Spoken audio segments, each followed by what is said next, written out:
Hi, I'm Martha Ivester, and I lead ads marketing for Google for Northern Europe, which for the most part is really about creating insights and education to help companies, large and companies small, grow their digital maturity and expand their business. The implications of COVID-19 have obviously accelerated digital adoption, and companies are having to move fast to match new consumer expectations. We recently had a BCG report that showed that fully mature companies benefit from cost savings of up to 30% and revenue increases up to 20%, but that only 2% of advertisers are fully mature. So digital marketing transformation is clearly important, but we'd like to argue that the first step in digital transformation is to actually put your people first. So today I want to talk a little bit about diversity at Google and some of the learnings that we have had. Diversity, equity, and inclusion are really imperatives for Google. They improve outcomes for our employees, for our products, and obviously for our users. And we are very much committed to making DEI a part of everything we do, everything from how we build our products to how we build our workforce. So I'm going to share today a little bit of what we learned at Google. And I'll also share that while we've made progress in some areas, we still have a ways to go. So why do I care about this? Well, before I started at Google, I worked in very male-dominated industries. I started my career in tech, and then I worked in sports, and I worked in entertainment. And as a woman working in very male-dominated fields, I experienced firsthand some of the challenges of achieving equity in the workplace, the good, the bad, and the ugly. And over time, I've had the opportunity to be mentored by and to mentor many women and others. And through this period and through the awareness of some of the additional barriers that women of color face and other intersectionality issues, I became a passionate advocate of DEI. And one of the great things about being at Google is I can actually do something good with that passion. So, if you look at Google, our commitment to DEI really comes from the top. Sundar, our CEO, is very committed to DEI. He's very visible on this, and he does make it a top priority of the company. And really, this starts about fulfilling our mission. And in order to fulfill our mission really well, we have to truly be representative of the users that we serve. So in short, doing the right thing really aligns with doing what's right for our business. So I'd love to start with some data, obviously, being at Google. Some recent research came out from Catalyst, which showed that companies with women on the boards of directors outperformed other companies by 53%. But a recent study in the New York Times showed that women and minorities only employ about 31% of board seats on the Fortune 500. So despite the data proving the benefits, we're still really far away from equity there. McKinsey also had a recent report that looked at companies who were in the top quartile for racial and ethnic diversity, actually showed are 35% more likely to have higher financial returns than others in their respective industry medians. So all over, you see that there's good things that come with diversity. So this is Google's mission. I think many of you might be aware of that: organize the world's information and make it universally accessible and useful. So everything that we do really has to live up to this goal. And of course, in order to really achieve this high goal, it's tough. The work by its nature is tough. We're taking on and we're trying to solve some systemic or long entrenched challenges. And so while it's good to have this North Star goal, we have to set both long-term and near-term goals. So when we say we want to build for everyone, we really truly do mean everyone. And to achieve that, what we really need to do is build a workforce that's more representative of the users that we serve. So while we're making progress to that North Star, we also have a near star. And that's something that really helps keep everyone motivated, helps us track our progress, and also helps us know if we're actually on the right track. So our near star, or our more immediate goal, is to reflect the available talent pool in all the areas that we operate. So what do we mean at Google when we talk about diversity, equity, and inclusion?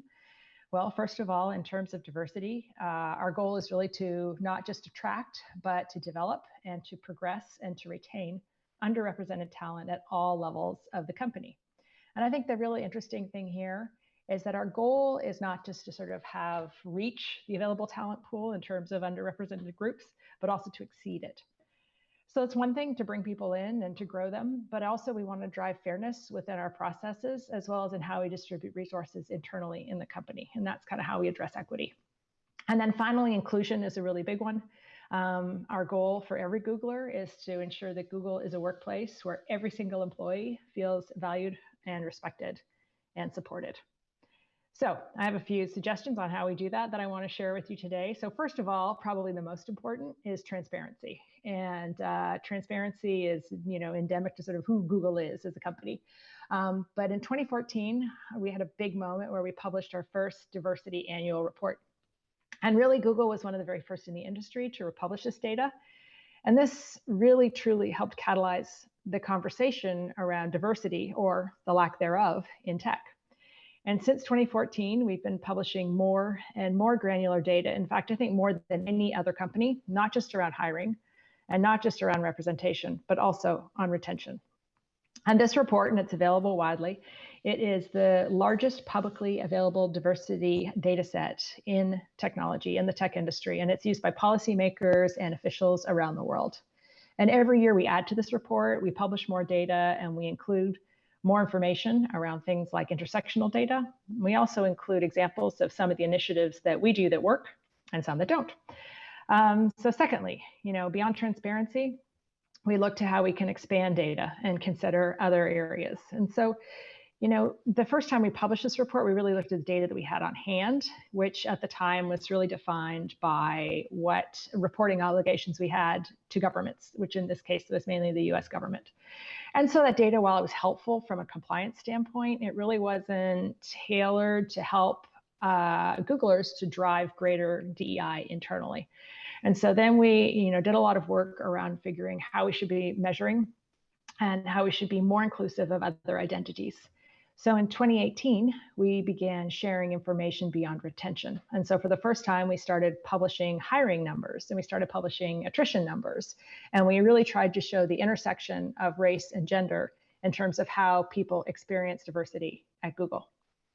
And then last year, we had another big change, and we actually began voluntary gathering of data on a number of other aspects, areas of identity. And you can see that on the slide here, some of the different intersectionality data points that we gathered, things like whether people self-identify as LGBTQ or non-binary or having a disability, or whether they had veteran status. And this really was a global initiative. And obviously some countries have limits on to how much data you can collect. But for the most part, a majority of Googlers around the world participated in this campaign. And the response rate was double what we've seen elsewhere in the industry. So, why do we share this? Well, it's not only a catalyst for change internally, but it also, we feel, is a catalyst for change in the industry.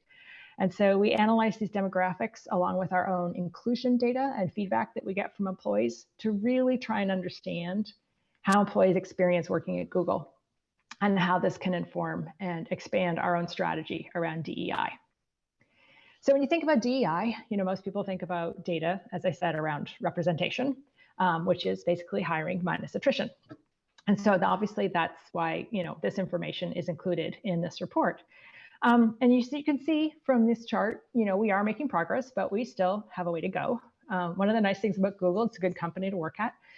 So overall, attrition rates are relatively low. And in 2019, I'm happy to say that the attrition rate for women overall was actually 13% lower than it was for the region overall. So that's very positive for us in EMEA. And representation of women at leadership levels was actually 25% globally. So for tech, that's good, but there are more than 25% of women in the world. So obviously there's still some upside growth to that metric. But I want to talk about some of the things that we're doing. And, I don't know, some people may be familiar with a really interesting study that was done at Hewlett Packard. And they looked at, when people put their name forward for a job, either a new job or for a promotion, they look at the qualifications required for that job. And women generally feel that you need 10 out of 10 of those criteria, or at least 8 or 9 in order to apply for the job. Whereas men will think, I've got 6 of 10, that's good enough, I'll put my hand forward, because they've been sort of conditioned over time and culturally that, to stretch into these opportunities. And this insight is something that really helped drive a program that I'm going to speak about in a minute called IAmRemarkable.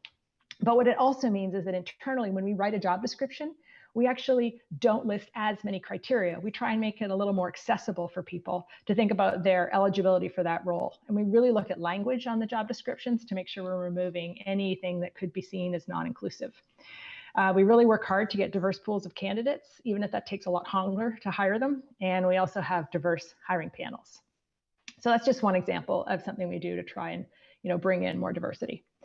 So the other thing we do is really we approach this as a business problem. We sort of systematize it. So, I don't have to talk through how you write a business plan, but, we set really clear goals on what we're trying to achieve within DEI. We set up dedicated teams. We set up dedicated resources. We put together action plans. We build timelines against this, and then our leaders review that, and we constantly are tracking the metrics and delivering the results. This way, we sort of really make sure that everyone internally really takes ownership of DEI.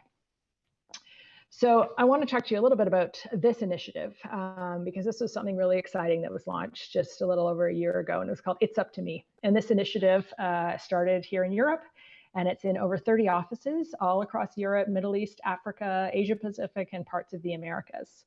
And this campaign, it was really around building allyship and supporting underrepresented groups. And it encouraged employees to take a strong allyship role in their communities and to really develop an understanding of how others experience Google, how they can model inclusive behaviors, and how they can do more to give their own personal contribution to driving DEI in the region. So for example, I chair the DEI board here in Denmark. I am an executive sponsor of our Gaglers or Pride group, as well as our Black Googlers network. And I'm a trainer for a program called IAmRemarkable. So just a quick note on products. I think this is a really interesting note that a lot of people don't realize, and we really do embed DEI into all stages of product development. So as I mentioned, Google's mission is to make the world's information accessible and available. And so we make hundreds of products that many of you are probably familiar with. But to build tech for everyone, we really need to have diverse perspectives built in to each step of the design and the engineering and the testing. And so before we launch, each of the product teams works with some of these employee resource groups so that they can get really direct feedback on things like avoiding stereotypes or offensive language or hate speech in the products that we do.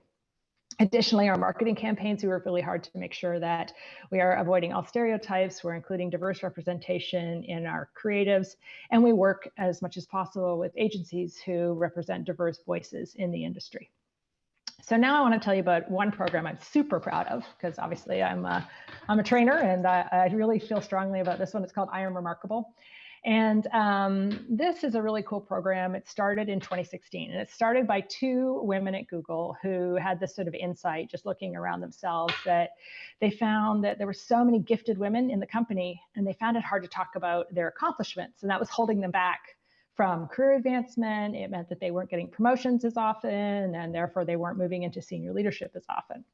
And so these women, they're both named Anna, funnily enough, they did a bunch of research, and they discovered this whole body of literature, including that Hewlett-Packard study I mentioned to you, that found that women and other underrepresented groups really often, they struggle with self-promotion. And part of that is that they're conditioned from a young age to not speak openly about their accomplishments. So these two Annas said, what are we going to do about this? And they decided to create this internal movement called IAmRemarkable. And so this was really a training. It's like a 90-minute training. And it started as offered to Google women. It was incredibly powerful and successful. And so other underrepresented groups said, hey, you know what, I also have trouble speaking about my own accomplishments. Can I join? And so we expanded it into other underrepresented groups at Google through some of those ERGs I talked about in ItsUp To Me. And then soon we had all this interest coming in externally from some of our partners, whether it was some of our customers or our ad agencies, from universities and from governments. And as of this summer, we've trained over 120,000 people around the world. We have 5,000 trainers, and we do these programs in 120 companies worldwide. So personally, I've led workshops for Google customers. I've led them with music industry professionals. We led one at a power plant with groups of LGBTQ employees, with corporate DEI leads at some of Northern Europe's biggest companies. The list goes on. It's a really cool program, and I encourage you to check it out. So, I'm talking about some of these groups, and I think, many companies have various employee resource groups, and at Google, we have really 16 really big groups, and around the world, over 35,000 of our employees participate in these groups. And they are super passionate about promoting diversity and equity and inclusion at Google, but they also really help to create a community and a voice and a support network for employees who feel that they are underrepresented and their allies. And at the ERG level in each country, each of these groups has an executive sponsor at the local level, at the regional level, and at the global level. And through the work of these groups, and people are, they talk about these in their own, quarterly goals, and they get a lot of credit for the work that they do in this area. So here's just kind of a couple examples as well. Some of these initiatives are global, right? But each country, each region takes things a little bit differently. And so, this is just an example of how different programs look around the world. Some programs are global, some are more specific to Asia Pacific, some are better for Europe. For example, there was a recent study about racism in the EU that pointed out the challenges faced by Black plus members of the community. And so we created this program called the State of Black Women in EMEA. And from that, we gathered insights to help grow the representation of our Black Googlers Network and racial equity program all throughout Europe. So that's just one cool example. So for example, in Denmark, in addition to doing things like sponsoring Pride, Google was a sponsor last year and again this year for virtual Pride. Hopefully some of you joined. We also include underrepresented groups in many of our programs, programs like Grow with Google or digital skills training. We're also driving broader awareness and engagement to our external communities in things like community give back challenges. So just last year, we did programs with the Red Cross and with a really great nonprofit called TechBBQ. So, what is this? Why are we doing this? Well, this really is the mandate from our Chief Diversity Officer. And she says, our job or my job is not done, or our job is not done as Googlers until every single Googler feels that they belong. And that really is the mission for the company. We all find our way to plug in. We all find our way to make a difference. We like to keep up the pressure on each other to find more ways to drive inclusivity in the company. And, as a marketeer, I often say to my team that, our goal is that we want our team to reflect our users. And that sort of is our North Star, right? But we really need our leaders to reflect our teams. And so it kind of goes both ways. So I ask a challenge to you, and a good way to think about it is to really first look at your user base and say to yourself, who is my user? And then look internally at your organization and look at your org and say, well, does my organization reflect my customer base? And if there's a delta there, then your first point of business before any digital transformation is to transform yourself internally and figure out what you can do to bridge that gap. Thanks so much.